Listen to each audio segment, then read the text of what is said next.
dia para você, seja bem-vindo. Nós estamos ao vivo e chegamos pontualmente naquele nosso horário de sempre, 8h31 pelo horário de Brasília. E vamos juntos começar esse dia mais uma vez bem informados? A partir de agora você confere as notícias do Brasil e do mundo desta quinta-feira, dia 1º de junho. Vamos então conferir o cardápio de notícias do dia. Câmara aprova a medida provisória que mantém o número de ministérios do governo Lula. Gasolina deve voltar a subir na maioria dos estados a partir de hoje, com aquela mudança do ICMS único. Secretário-geral da OTAN afirma que aliados concordam que a Ucrânia entre na aliança, um anúncio que pode potencializar ainda mais o conflito no leste europeu. E ainda, obras de Da Vinci, Michelangelo ganham vida em exposição imersiva. A gente te conta tudo isso e muito mais a partir de agora. Vem comigo! E no fim do prazo, a Câmara aprovou a medida provisória que estrutura os ministérios do governo Lula. Agora, o Senado tem até hoje para avaliar o texto. Vamos ver. Os deputados aprovaram a MP que reestrutura a esplanada dos ministérios por 337 votos a favor, com 125 contrários e uma abstenção. A análise do Senado deve acontecer até o fim desta quinta-feira. A votação aconteceu depois do governo Lula negociar com os deputados e ceder 1,7 bilhão em emendas parlamentares. Dos 4 pedidos de alteração no texto, só um foi aprovado. Por acordo, os deputados decidiram recriar a FUNASA, Fundação Nacional da Saúde. O PL foi o autor dos pedidos de alterações. A MP dos ministérios foi o texto editado pelo governo para criar a estrutura atual de 37 pastas e, para que ela não perca a validade, deve ser aprovada pelo Congresso ainda hoje. Editada por Lula em janeiro, a MP criou novos ministérios e redistribuiu órgãos e atribuições entre as pastas. Se perder a validade, a esplanada pode retornar ao formato de governo do ex-presidente Jair Bolsonaro, com 23 ministérios. E o Supremo Tribunal Federal definiu nesta quarta-feira a pena de 8 anos e 10 meses de prisão em regime fechado ao ex-presidente da República, Fernando Collor, por corrupção passiva e lavagem de dinheiro em uma investigação derivada da Operação Lava Jato. Mas Collor ainda pode apresentar recursos ao STF para questionar essa sua sentença. O ex-senador Fernando Collor de Mello foi condenado pelo Supremo Tribunal Federal a 8 anos e 10 meses de prisão por corrupção passiva e lavagem de dinheiro. O também ex-presidente, de 73 anos, foi considerado culpado de receber 20 milhões entre 2010 e 2014, quando era senador, para viabilizar irregularmente contratos entre uma construtora e uma ex-subsidiária da Petrobras.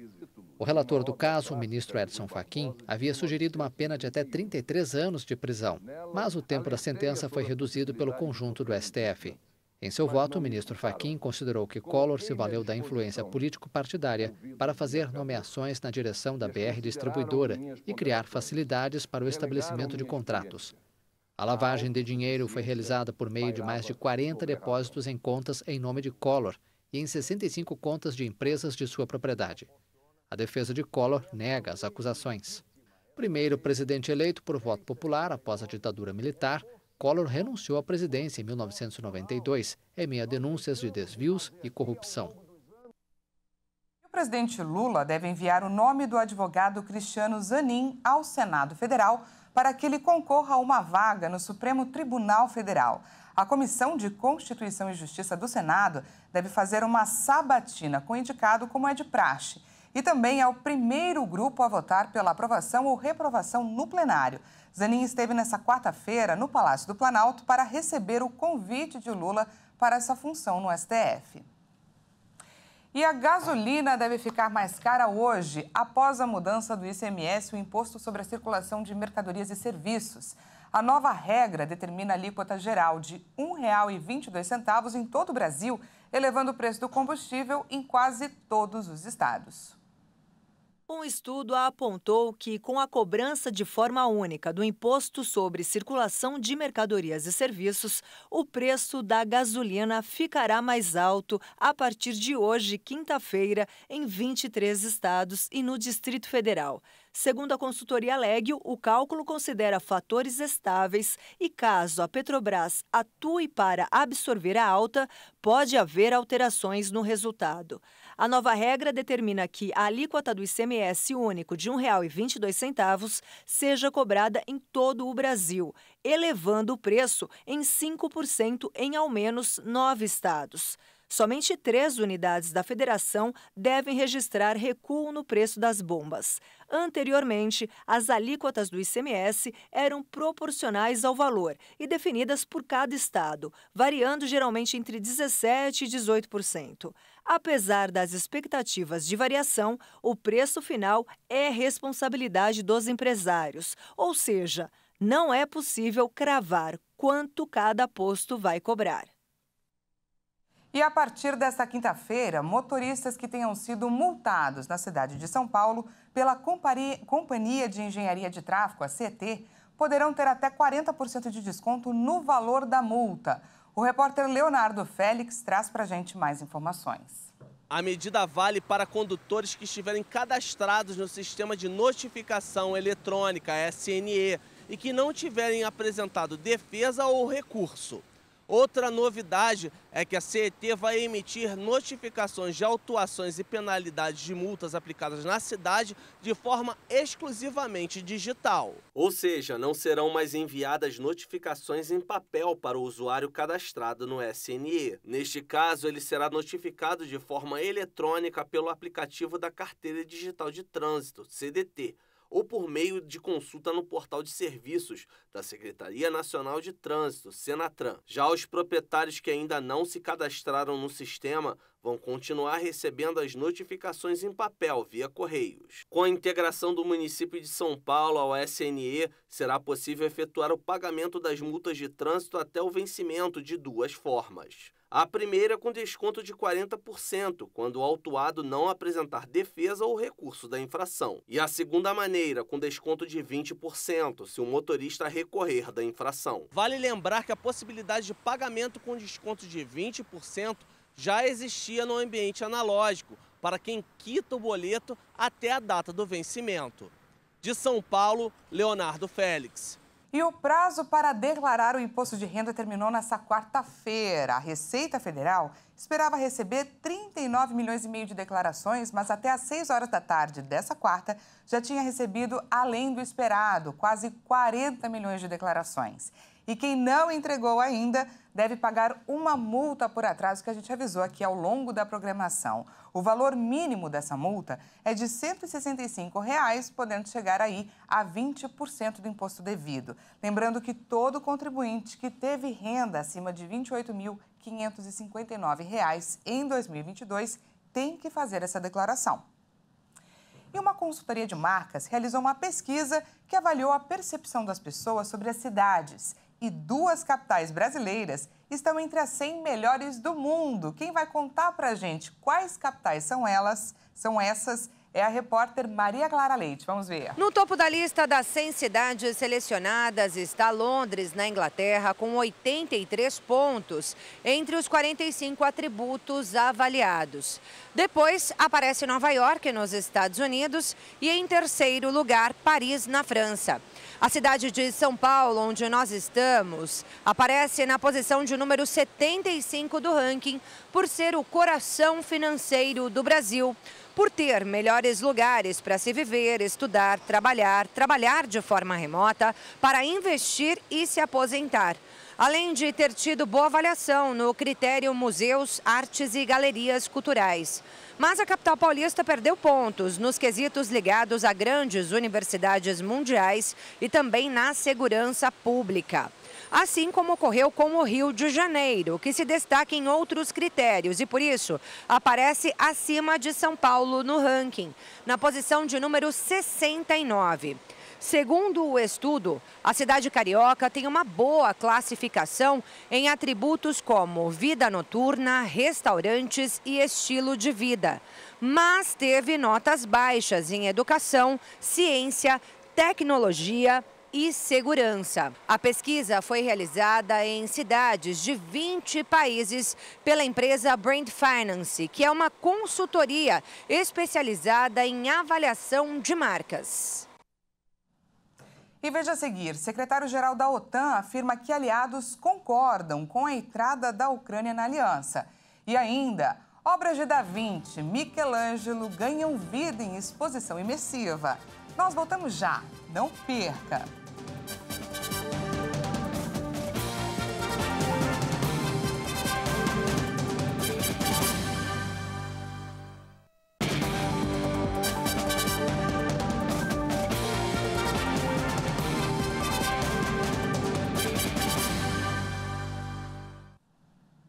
Seja bem-vindo mais uma vez, 8h43 para 44 minutos pelo horário de Brasília. E voltamos com mais notícias para você, dessa vez do cenário internacional. O secretário-geral da OTAN, Jens Stoltenberg, afirmou que todos os aliados da entidade concordam que a Ucrânia se tornará membro da aliança. A informação foi divulgada nesta quinta-feira. O pronunciamento foi feito antes de uma reunião com os ministros de Relações Exteriores da OTAN. Stoltenberg afirmou que os países que fazem parte da aliança estão ajudando a Ucrânia a entrar na organização e que está confiante em um consenso. Além disso, o secretário-geral disse que há uma necessidade de criar um sistema que garanta a segurança da Ucrânia. A expansão da OTAN no leste europeu é um dos principais motivos que levaram Vladimir Putin a invadir a Ucrânia em fevereiro de 2022. Em meio ao aumento de bombardeios e ataques de drones na fronteira da Rússia, o presidente ucraniano Volodymyr Zelensky concedeu uma entrevista a países da América Latina, onde deixou claro o seu interesse em conversar, sim, com o presidente Lula. Após 5 checagens de segurança e apenas com seus blocos de anotações em mãos, jornalistas da América Latina participaram de uma coletiva de imprensa com Volodymyr Zelensky. Telefones, bolsas e até canetas foram apreendidas no Palácio Presidencial ucraniano devido à possibilidade da Rússia rastrear o sinal dos celulares na tentativa de mirar Zelensky. 40 minutos de conversa. O presidente ucraniano alfinetou o presidente Lula pela falta de tempo para atendê-lo. Enfatizou que tem tentado de diversas maneiras que esse encontro seja realizado. Conforme suas palavras, abre aspas, é preciso responder a algumas perguntas muito simples. O presidente acha que assassinos devem ser condenados e presos? Creio que se tiver a oportunidade, ele dirá que sim. Ele encontrará tempo para responder essa questão? Ele não achou tempo para se reunir comigo, mas talvez tenha tempo para responder essa questão. Fecha aspas. Zelensky salientou que a Ucrânia apenas tenta se defender com ações militares adequadas dos ataques cotidianos da Rússia. Diz que os ucranianos querem defender sua liberdade, sua eleição e o direito de uma pessoa viver. Hoje, quinta-feira, a Rússia retomou o bombardeio noturno de Kiev com mísseis contra a capital da Ucrânia. Ao menos 3 pessoas morreram, incluindo 2 crianças. O governador de Belgorodov, cidade russa na fronteira, havia prometido novas evacuações de mulheres e crianças ainda nessa semana. E a Câmara dos Deputados dos Estados Unidos votou a favor da suspensão do teto da dívida, com o apoio da maioria dos democratas e parte dos republicanos. O Congresso americano corre contra o tempo para definir como o governo irá quitar a sua dívida.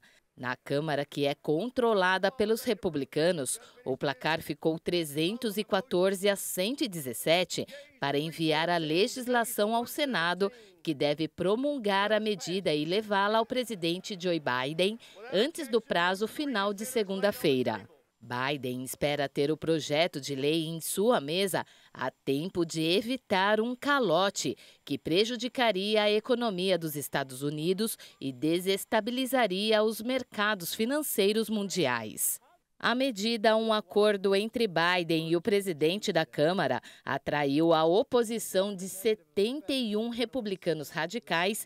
Isso normalmente seria suficiente para bloquear a legislação partidária. Mas 164 democratas apoiaram a medida e a aprovaram. A legislação suspende o limite de endividamento do governo federal até 1º de janeiro de 2025. Esse prazo permite, entre outras medidas, que Biden e o Congresso deixem de lado a questão politicamente arriscada até depois da eleição presidencial de novembro de 2024. E um grupo de especialistas em inteligência artificial assinou um comunicado conjunto alertando que o mundo deve priorizar esforços para reduzir o risco de extinção da humanidade gerado pela inteligência artificial. Entre os especialistas estão os chefes de empresas importantes no setor, como a Google DeepMind e a OpenAI, que lançou o ChatGPT. No comunicado, os principais líderes de tecnologia, especialistas e professores comparam os riscos da tecnologia a pandemias e guerra nuclear e afirmam que a inteligência artificial pode ser usada para criar novas armas químicas e provocar a desinformação, o que pode desestabilizar a sociedade. O grupo alertou ainda que a tecnologia pode representar uma ameaça mais urgente para a humanidade do que a mudança climática. O bilionário Elon Musk e um grupo de especialistas em inteligência artificial e executivos do setor já haviam alertado sobre os riscos potenciais para a sociedade. A carta foi publicada pelo Centro de Segurança de Inteligência Artificial, uma organização sem fins lucrativos com o objetivo de abrir a discussão sobre os riscos mais graves da inteligência artificial avançada. Leonardo da Vinci e Michelangelo ganharam vida em uma nova exposição que começou nesta quarta-feira aqui em São Paulo. A mostra conta com projeções das principais obras dos artistas e promete criar uma conexão entre criações e os visitantes. Diversos recursos para estimular os sentidos são utilizados para reforçar essa proposta de imersão, desde a realidade aumentada até uma fragrância, até um cheiro específico. Ficou curioso? Então vamos conferir mais detalhes na reportagem da Maria Clara Leite. Ai, cuidado! Contém spoilers. Dois símbolos renascentistas que não faziam a menor questão de trocar experiências, agora estão juntos na exposição imersiva Da Vinci e Michelangelo, As Farpas do Renascimento.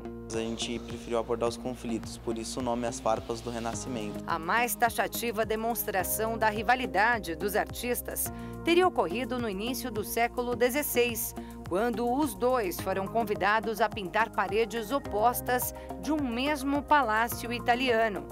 Diz a história que nenhum deles conseguiu concluir o trabalho, tamanha aversão que tinham um pelo outro, que até os impedia de estar juntos no mesmo ambiente. Quem diria que um dia eles, enfim, dividiriam o mesmo espaço? Aqui o talento de ambos os artistas se unem para que, por meio da tecnologia, os visitantes possam se sentir parte das obras em uma experiência sensorial que envolve visão, audição e até o olfato. Aqui a gente está com 6 ambientes, né? E todas as salas vão ter uma trilha sonora diferente, a trilha linda, super casada com a projeção. E a essência também, super casada com a projeção. A essência vai ser a mesma em todos os ambientes, a trilha sonora e as projeções vão mudar. Mudam de acordo com a história contada, o tempo vivido e a intensidade da arte em exposição, como a emblemática Mona Lisa, de Leonardo da Vinci, e a criação de Adão, de Michelangelo. Ao todo, são 60 obras expostas para apreciação do público, que já pode esperar levar daqui uma memória afetiva. Vai guardar sempre, vai levar para a vida inteira essa experiência que tiveram. Inclusive com uma viagem no tempo, direto para o laboratório de Michelangelo, o artista cientista.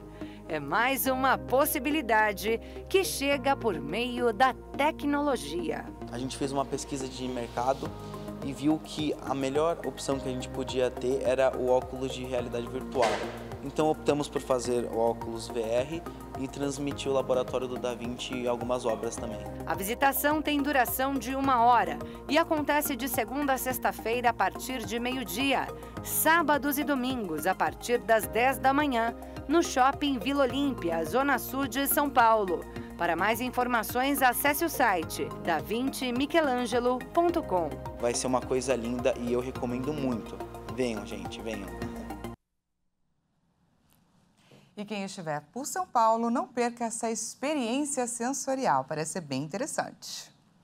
Essa edição fica por aqui. Muito obrigada pela sua companhia. Às 10 horas eu volto com mais informações para você. Até já!